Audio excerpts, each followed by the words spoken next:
Un autre week-end sanglant sur nos axes routiers, mesdames et messieurs. Bienvenue, il est 13h, c'est le journal bilingue. Afternoon, Regina. Bon après-midi, Robel Charles Itok. Good afternoon, ladies and gentlemen, and thank you so much for taking this rendezvous with us for the bilingual newscast on Canal International. Coming up in the next 30 minutes.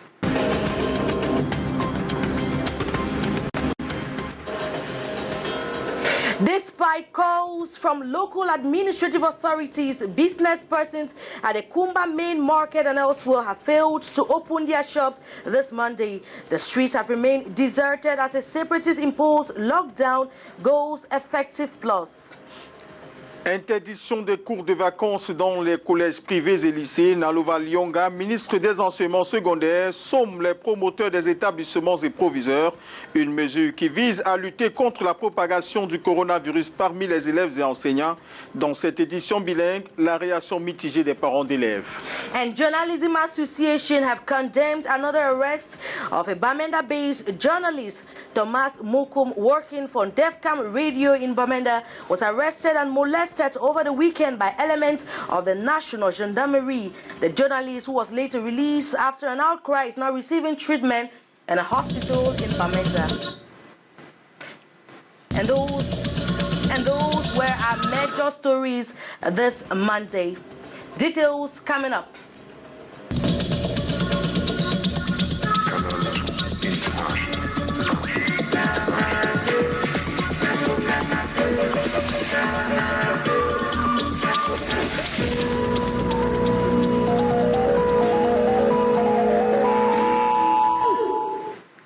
Once more, welcome, ladies and gentlemen, to this very first edition of the bilingual newscast for the week.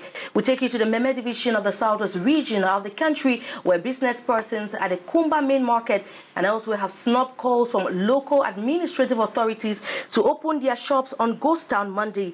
According to reports, streets of the city of Kumba, which had seemed to be gaining steam this Monday, are completely empty. A businessman who chose not to be named says they are still traumatized following last Monday's selling of shops which witnessed several gunshots. And in nearby Moyuka, in the southwest region of the country, 32-year-old Comfort Tumasan, who was brutally murdered last week, has been laid to rest. Now, during her burial, some young people came out to protest the continuous barbaric actions that have been meted upon the population recently. Her mother, speaking up for the first time, says her heart is completely broken. As we end the following report with you, Maureen D and Ines Ondwambala. This is Makanga neighborhood in Moyoka subdivision in the southwest region. The area in the past week has been an epicenter of attacks perpetrated by suspected armed separatist groups. It is in this vicinity that Tumasan Comfort, mother of two, was kidnapped and beheaded. Since she died, her family members and neighbors are still in shock. The mother of the disease now recounts circumstances surrounding her death. I said, Comfort die how? The agent mess for me, but die or die how? They said, no. Now I'm bad. I can't take it with kill. He say, it be black leg. I said, where? Black leg still do for this in this struggle, this day pattern. I couldn't ever go for no place. How do we talk to the black leg? The senior divisional officer of FACO went visiting the Tumasangs over the weekend in Makanga. These criminals are going to be prosecuted, and action has been taken to make sure that they are tracked down. Secondly, I've come to Moyoka to encourage the population of this area. Not far from the Makanga neighborhood, a group of disgruntled Moyoka youths had gathered in the market to condemn killings recorded in the past weeks. Except, local authorities reassured them of measures put in place to restore the state of authority in Moyoka. FACO SDO told the angry youths that perpetrators of the Makanga killing will be tracked down and punished according to the law. It should be noted, 32-year-old Tumasan Comfort, recently killed by armed groups in Moyoka subdivision, was laid to rest last Saturday in Makanga. Now, a journalist working in Bamenda is currently receiving treatment after he was arrested and molested over the weekend by elements of the National Gendarmerie. Mokum Thomas, who works for Devcam Radio in Bamenda, was arrested in small Babanki village on Saturday and accused of reporting activities of separatist fighters. The media family in Cameroon has once again condemned the constant harassment and brutality meted upon journalists. Let's now watch Mokum Thomas as he explained his ordeal to Canal International. The guys came when I was eating, they took me out. Am I aware of the fact that there was supposed to be a separatist amber meeting? I said no. I said I'm a journalist. They started brutalizing me, saying that I knew of the meeting and I'm here to get what has happened in the meeting to send it to the diaspora. They put me on the floor, hit my head repeatedly with their military boots. If you can look, my eyes, I'm just coming from the BILINGUE hospital in Quels to do consultation for my eyes because I had a blood clot. When we're transported from Babanki to Bambili, the gendarmerie office in Bambili, that same 15th night, and I was only released on Sunday about 2 p.m. after the intervention of the parliamentarian. When fellow journalists, they got the information, it went wild on social media, and it got to the ears of the parliamentarian for Bafutuba constituency, Ava Oliver, who called the person in charge, and by 2 p.m. I was released. My ID card is still not with me. They took my phone, my wallet had some money, all of that went. So that's. Today marks exactly 1 year since the journalist Samuel Wazizi died in Yaoundé. Cameroon's Ministry of Defense in June 2020 announced the journalist died the same day in 2019. Wazizi had been arrested in Boye and transferred to Yaoundé, and his family and lawyer had no new information until his death was announced 10 months later. To date, the government has not yet been able to provide the remains of the journalists. I will now take you to the west region of the country, where the population of Sancho in the Menwa division of the west region is still mourning the downfall of a company known as a Sodorim that was in charge of rice cultivation. More in the following report with you, Gladys Ambotiba. This is a building that used to harbor the former rice cultivation and research company Sodorim, created in 1978 in Sancho, Menwa division of the west region of Cameroon. The building is now a shadow of itself. Njumesi is a former worker who never received his monthly salary until the company shut down in 1994.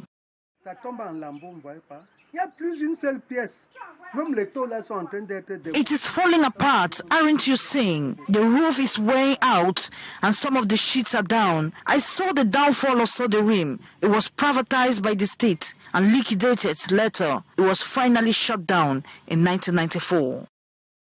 Sancho was once a thriving agricultural town due to the presence of the rice company. It accounted for most of the economic activity and was also responsible for the rapid population expansion in the town in the early to late 80s, from about 15,000 to approximately 25,000 people.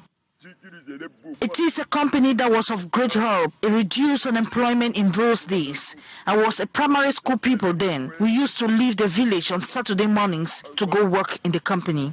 Due to lack of investment, poor road infrastructure, inadequate management and planning, the rice cultivation company closed, and these greatly affected the economy of Sancho. All attempts to revive the company have been futile. And the government of Cameroon has intensified calls on the need for a global response strategy to curb COVID-19 transmission and help to mitigate the socio-economic impact of the pandemic. Now, giving COVID-19 update in Yaoundé, Dr. Fane Mahamad has equally called on Cameroonians to continue respecting the measures put in place by the government to curb the virus. More in this excerpt put together for us by Hyacinth Chair and Constant Kamka. In agreement with the various partners and stakeholders in the response to COVID-19, the health monitoring system is further strengthened with the intensification of massive testing of the population for early management. The government efforts to limit the transmission and resurgence of COVID-19 in our country are constantly increasing. To this effect, the Minister of Public Health chaired an advocacy meeting with religious leaders in order to arouse their commitment on the advanced mobile testing strategy on the 12th of August 2020. Poursuivons avec le point quotidien du jour pour la situation épidémiologique de la COVID-19. Hier soir, le docteur Fane Marma, directeur de la promotion de la santé au ministère de la Santé publique, a attiré l'attention des médias sur le rôle des confessions religieuses dans l'opération de prévention afin de maintenir la courbe favorable. Le Cameroun réalisant 90% de guérison. Je vous propose d'écouter une attitude hier soir au centre des urgences de santé publique. Certaines organisations religieuses ont fourni aux fidèles des matériels et équipements sanitaires. C'est l'occasion pour nous de remercier les hommes de Dieu au nom de Monsieur le ministre de la Santé publique pour leur contribution significative dans cette lutte sans merci contre le Covid-19. Nous les exhortons à continuer d'œuvrer davantage afin de sensibiliser les fidèles de leurs communautés respectives à participer massivement à la caravane de dépistage mobile. Le but étant de prendre en charge les cas positifs de manière précoce, le cas échéant. La prévention est notre principale arme de protection contre la contamination à ce virus insidieux. Alors, faisons preuve de prudence et de vigilance car la maladie n'est pas finie. Parlons maintenant de cette affaire. Rocambole s'est enregistré dans le CAM. Émoi, consternation, amertume, autant de sentiments qui ont traversé les membres de la famille et le Kandisake dans le CAM. L'objet de ce ressenti est l'impossibilité d'inhumer un des leurs pour des raisons de litige foncier. Une affaire que la famille pensait être résolue parce que tranchée par le tribunal administratif. Que non, les revendications persistent avec pour corollaire des pertes en vies humaines. À l'occasion des obsèques querellées, quelques membres de la famille ont bien voulu s'exprimer au micro de notre reporter sur les lieux, David Jonté. On avait eu un litige de terrain ici avec le feu Papa Benga Benga, auquel on croit que le problème était fini puisqu'on avait gagné ce procès. Et on se retrouve que mon petit frère meurt. Nous venons au village, après avoir creusé la tombe, nous venons pour l'enterrer. On trouve que la tombe a été fermée. Moi, en principe, qui est l'aîné de cette famille, j'ai demandé aux autorités de prendre soin de ce problème. Sinon, il y aura mort d'âme. Parce que maman est morte, elle a eu un AVC pour ce problème. Et voilà mon petit frère également qui meurt pour ce problème. Et ils ont promis nous enterrer un après l'autre. Et voici les preuves. 2 sont déjà partis. C'est un peu triste pour le village tout entier, et ceux d'ici, et ceux de l'extérieur, et ceux de la diaspora, d'apprendre que dans ce village qui a connu tout type de personnes, des ministres, des gouverneurs, etc., et qu'un tel scandale se produise sur des terres aussi nobles. Notons que l'affaire se déroule dans la petite localité de Bonadisake, c'est à 4 km du centre administratif de Yabassi. La victime, quant à elle, a finalement été inhumée dans le caveau familial dans la stricte intimité. Revenons sur cette affaire de journaliste mort, Salif, au domicile du sous-préfet de l'arrondissement de Duc. Les enquêtes suivent leur cours. La famille consternée crie à l'abandon et revendique le corps de leur fils pour inhumation. Alima Zenawel, la grande sœur du journaliste, exprime son ressenti au d'Anissé Baya. Dimanche, mon petit frère, après la sortie du culte, il est venu chez moi. Ils étaient ensemble de sa femme. Il est venu me dire que lui, il devait se déplacer pour un conseil municipal. Que lui, il serait dans la ville de Bafia le mardi. Et le dimanche, il est parti. Le lundi, il s'est déplacé pour DEC. Il m'a dit ceci, quand lui, il serait de retour, il viendra parce que ses enfants, ses 2 filles étaient avec moi. Bon, que lui, il venait me donner quelque chose pour les enfants. Le mardi, je suis là à la maison après le marché. Parce que moi, j'ai fait les bâtons. Je suis allée chercher mes feuilles pour attacher mon manioc, pour faire les bâtons. C'est là où son ami, Cédric, vient en pleurant. Vers les 9 heures, qu'il arrive chez moi en pleurant. C'est comment? Il m'a trouvé, j'étais dans la cuisine. Qu'est-ce qui ne va pas? Il me dit que ça ne va pas. Qu'est-ce qui ne va pas? Il me dit que Salif. Salif a eu quoi? Il me dit que Salif est mort. Nous, la famille, tout ce que nous voulons est que quand nous remette le corps de notre petit frère, quand nous remette son corps, on doit l'enterrer. Parlons de toute autre chose. Opération Une moto, un permis de conduire. L'initiative se déploie dans l'arrondissement de Yaoundé 3 au cours de la cérémonie présidée par le sous-préfet. Des centaines de jeunes exerçant dans le secteur des mototaxis ont pris l'engagement de profiter de ce projet pour s'offrir un permis de catégorie A. Ardon Gefak, Constant Kanga pour les précisions. Ils ont mis leurs engins en répit. Mototaximènes mobilisés à la sous-préfecture de Yaoundé 3. Habités par le souci d'apprendre et de sortir de l'informel. Là, c'est le top départ dans l'arrondissement de l'opération Une moto, un permis. Une opération que nous voulons massive, qui devra aboutir à ce que l'ensemble des conducteurs de motos, ceux qui utilisent les motos à titre commercial pour transporter les passagers, qu'ils soient détenteurs d'un permis de catégorie A. Dans ce 3e arrondissement de Yaoundé, l'activité de mototaxi est florissante, mais encore gagnée par l'informel et animée par beaucoup de dérives. L'assainissement de ce secteur était une priorité et ce problème de permis est un problème crucial et central dans la sortie de l'informel. Le projet est coordonné techniquement par Moto Afrique pour sécuriser ce qui aujourd'hui est devenu un secteur prisé de business. 70% des conducteurs par moto utilisent les engins des Camerounais qui, pour une raison ou une autre, achètent pour joindre les 2 bouts. Maintenant, on lance un appel pour que ces Camerounais-là comprennent le bien fondé pour eux de sécuriser non seulement leurs engins, de sécuriser également le conducteur et les usagers que ces conducteurs vont transporter. Il y en a qui ont déjà compris.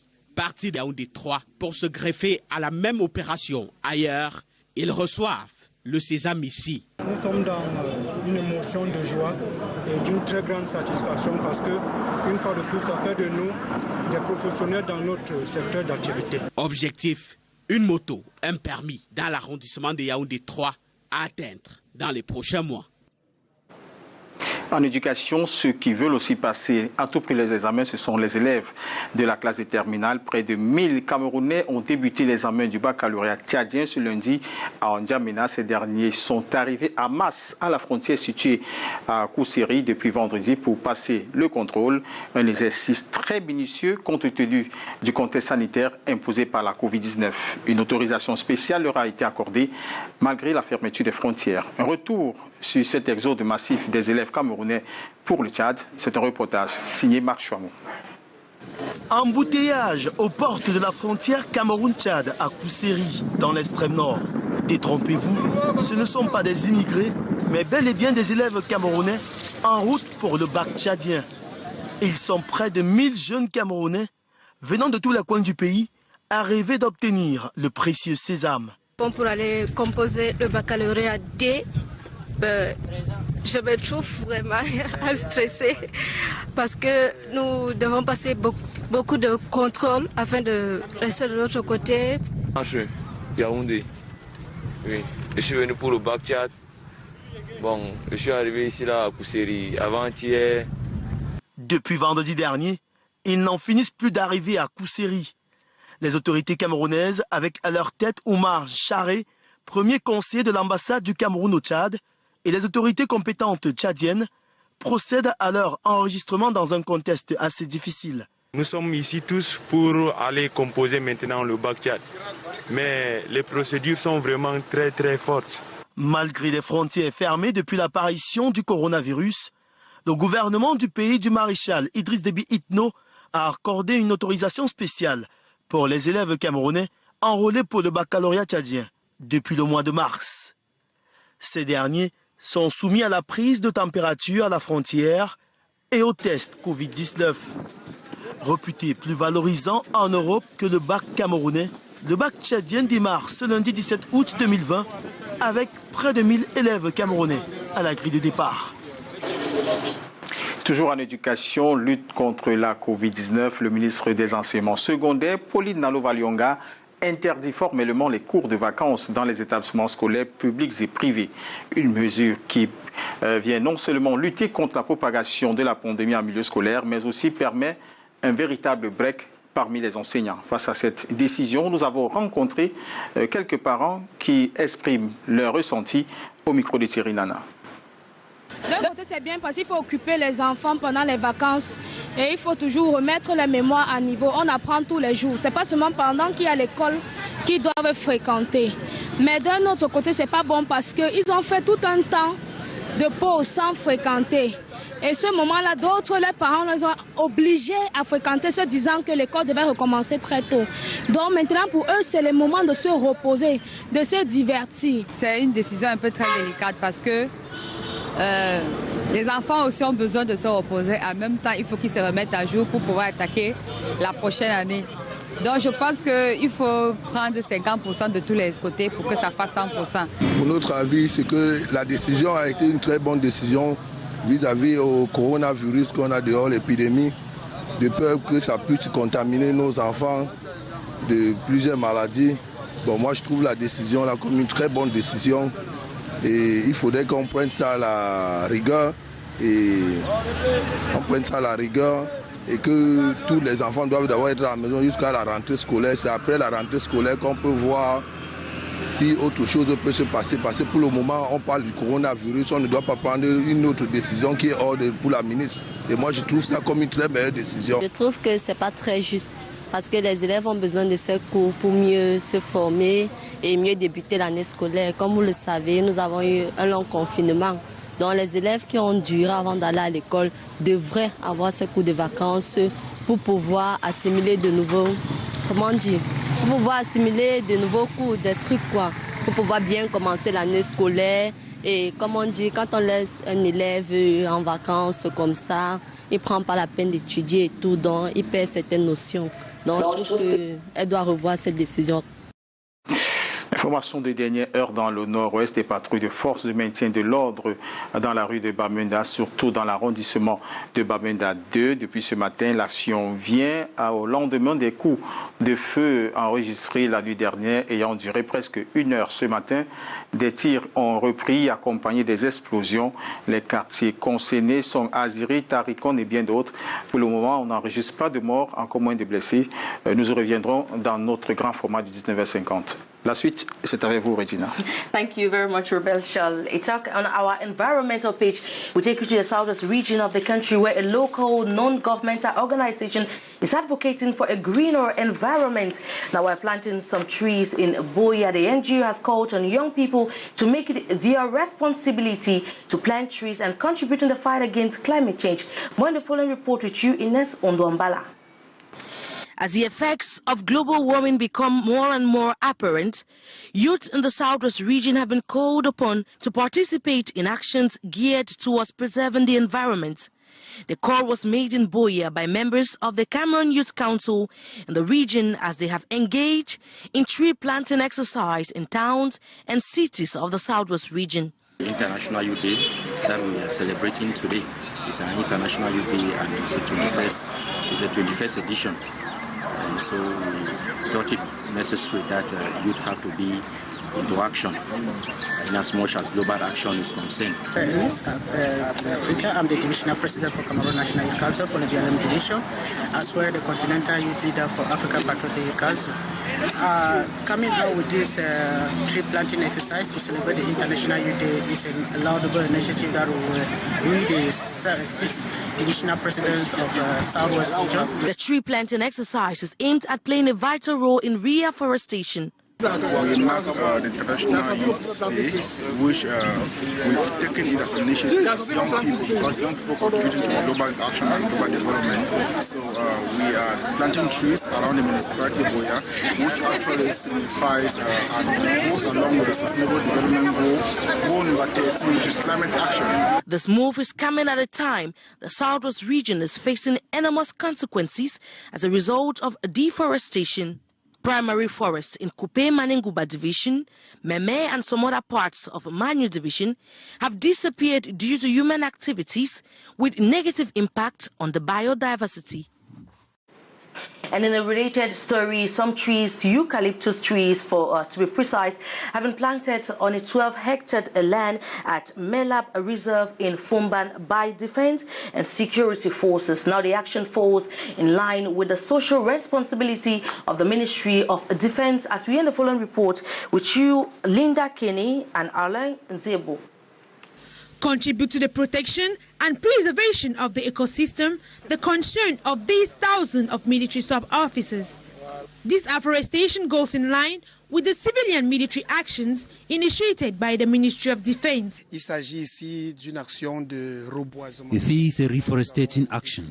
We have cleaned, dug holes and planted branches. They are the sub-students officers of the 2019 contingents. There are about 1,000 present here because they want to leave something to posterity. Supervised by the commander of the Kutaba contingent, Jacques Fomo, this initiative was greatly appreciated by the National Forestry Development Agency. Yes, I appreciate very, very well this action.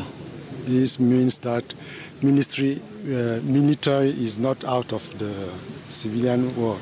They are here to help us, and what they did today is very important. 3,000 timber trees is the total number of trees planted on this reserve by these sub-officers, covering about 12 hectares of land in the Melab Reserve, which has witnessed several fraudulent exploitations. The majority of the pine planted have been stolen. Beyond that, eucalyptus can be used to make planks. A good surface area of the resources has already been fraudulently exploited. Through this afforestation, these armed forces from the Instruction Center of Kutaba guarantee a better ecosystem to the population.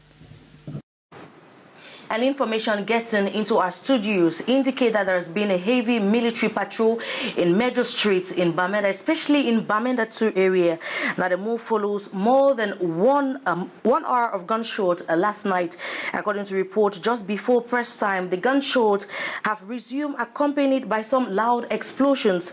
Now being the usual Monday ghost town day, the population are all hemmed indoors, and the continuous gunshots of last night and this morning have been heard in the streets of Ntarikong, amongst other localities in the Northwest Regional Capital. We shall definitely be bringing you details about that story in the subsequent editions of our newscasts. Robert? Oui, Jenny Regina, la nouvelle série Samba, le général démarre ce jour sur Canal International à partir de 20h40, une production de Manola qui raconte l'histoire d'un homme avide de pouvoir, une série à plusieurs rebondissements. Je vous propose de l'écouter au micro de Cliquez et de Henri Tinda. Samba, samba, samba, samba, samba, samba, samba, samba. Samba le général, c'est comme ça que la série s'intitule, une série de 96 épisodes.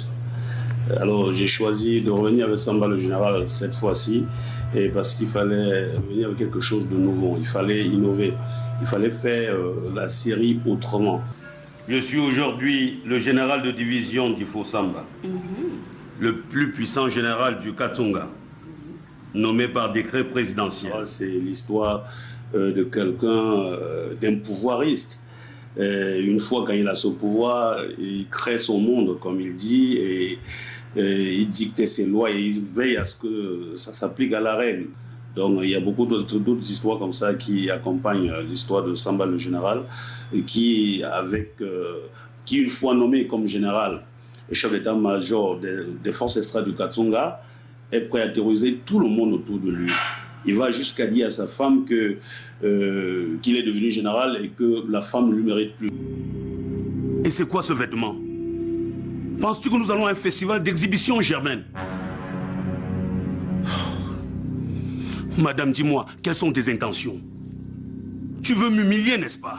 Non, mon général. Alors, la série Samba le Général sera diffusée sur la chaîne Canal internationale de lundi à vendredi à 20h40, à partir de lundi 17 août. Je demande à tous les téléspectateurs d'être scotchés parce que je ne vous ai jamais déçu et je prends toujours la peine d'écouter vos critiques et c'est grâce à vos critiques que je m'améliore tous les jours. Donc vous ne serez pas déçus, vous serez servis. 96 épisodes de la série Samba le Général, rien que pour vous. Une série à voir à tout prix ce jour à 20h40 sur nos antennes à Canal international. Mesdames et messieurs, c'est avec cette interview de Manon Lab que nous fermons cette première édition de la semaine de votre journal bilingue. Nous vous souhaitons de passer un très bel après-midi. Au revoir, Regina. Au revoir, Robert Charles Etok, and thank you, ladies and gentlemen, for having taken time to watch this edition of the Bilingual Newscast on Canal International. Stick around for programs and news continue on your #1 TV. Goodbye and God bless.